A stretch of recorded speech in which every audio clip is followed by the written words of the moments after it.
Dear students, good morning. Today we will continue with our chapter number 3. Why do we need a parliament? And today's topic is to control, guide, and inform the government. The parliament, while in session, begins with question hours. The question hour is an important mechanism through which MPs can elicit information about the working of the government. This is very important way through which the parliament controls the executives. By asking questions, the government is alerted to its shortcomings and also comes to know the opinion of the people through their representatives in the parliament. That is, the MPs asking questions of the government is a crucial task for every MP. The opposition parties play a critical role in the healthy functioning of democracy. They highlight drawbacks in various policies and programs of the government and mobilize popular support for their own policies. So when there is a parliament meetings, we can say sessions. There are three sessions: monsoon session, winter session, then summer session. During these sessions, all the parties members, whether they are from ruling party or opposition party, gathered in the parliament, that is Lok Sabha and Rajya Sabha. In these sessions, these sessions begins with question hours, and this questions session is a very much important link between MPs and public. So this is very important way because through the parliament controls the executives. Executive means ministers, officers, they controls them. And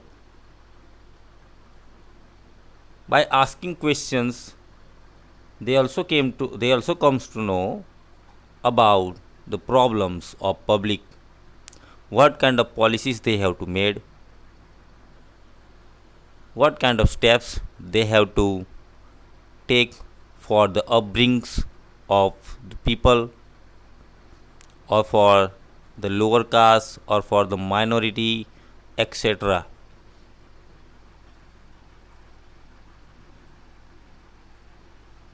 By asking questions, as I said, the government, the ruling party come to know about the opinions of the people,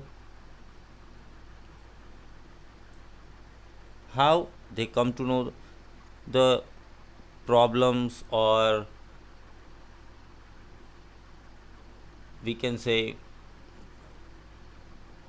opinions of the people through the questions. So as you know, in the news channels or in Rajya Sabha channel or in Lok Sabha channels, when the sessions are there, opposition parties always paid their allegations on the ruling party that they are not working for the public. The policies which they have made, it is not in the favor of farmers or small cars or small industries, for cottage industries. So in this way they came to know that what mistake they did or what they have to do in future for the public.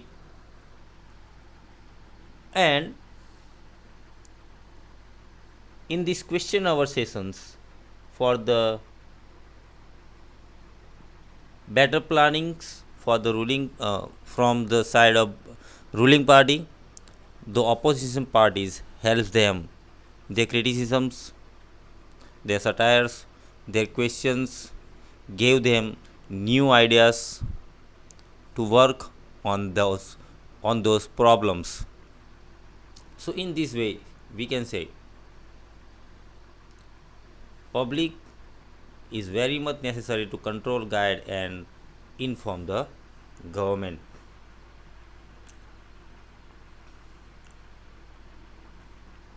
Through this session, government also gets a valuable feedback, and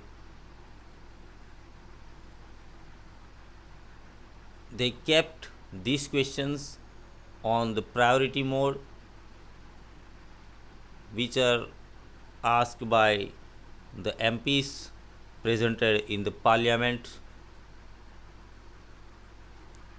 And after that, dealing with these matters, they related finance or any other things, the parliament's approval is crucial for the government. So we can say the MPs as a representatives of the people have a central role in controlling, guiding, and informing parliament, and it is where and this is a key aspect of the functioning in Indian democracy. Now the third one is law making. See, law making. So in parliament, many kinds of laws are made by the ruling parties with permission or with the support of MPs presented there. Thus, the presented MPs from the presented MPs, all are not or all are not in the support of their uh, bills. Some of them oppose them, but with the majority, it is passed in the lower house, then it is sent to the upper house, means in Rajya Sabha. Then, after passing in the Rajya Sabha, it is directly sent to the uh, President of India for the signing, and after that, that bill become the law. So about this thing or about lawmaking, we will discuss in our next chapter. Now, who are the people in parliament? The people who are in parliament, who are they? The parliament now has more and more people from different backgrounds. For example, there are more rural members as also members from the many regional parties, groups and peoples that were still now unrepresented are beginning to get elected to parliament. So, the people who are in the parliament are not only from the higher classes, also from the minorities, from different regional parties, from different classes. So, in this, there has been also increase political participation from the Dalits and backward classes. For example, our President of India now, Ramnath Kovind, is also belongs to from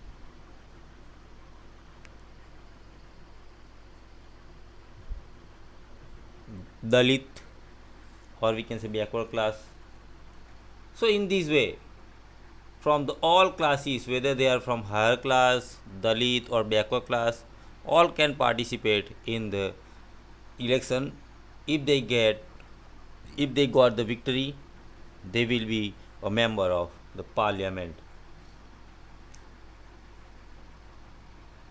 Here the table shows the percentage of population who voted in Lok Sabha election, means when the first election of Lok Sabha were held in 1951 and 52. At that time, 61.16 percentage of the population have voted for the Lok Sabha elections, and in that way, step by step, as the year passes, in the last 16 2004, when the Lok Sabha election were held, 66.40% of the total population have voted for this Lok Sabha election. So, it has been observed that the representative democracy cannot produce a perfect reflection of society. Means it is not necessary that in democratic country all can vote. It is our right to vote for the government, but still, from the first election of Lok Sabha till the 16th, you can see there were not a single time 100% voting were there. And this is a realization then when the interest and experience separate us important to ensure that communities that have been historically marginalized are given adequate representatives. And with this mind, some seats are reserved in the parliament for SC and STs. Now, what is the mentality of the people? Means the person who is standing in the election is not from our caste, is not from our group, is not belonging to our religion or not our region. So, this kind of mentalities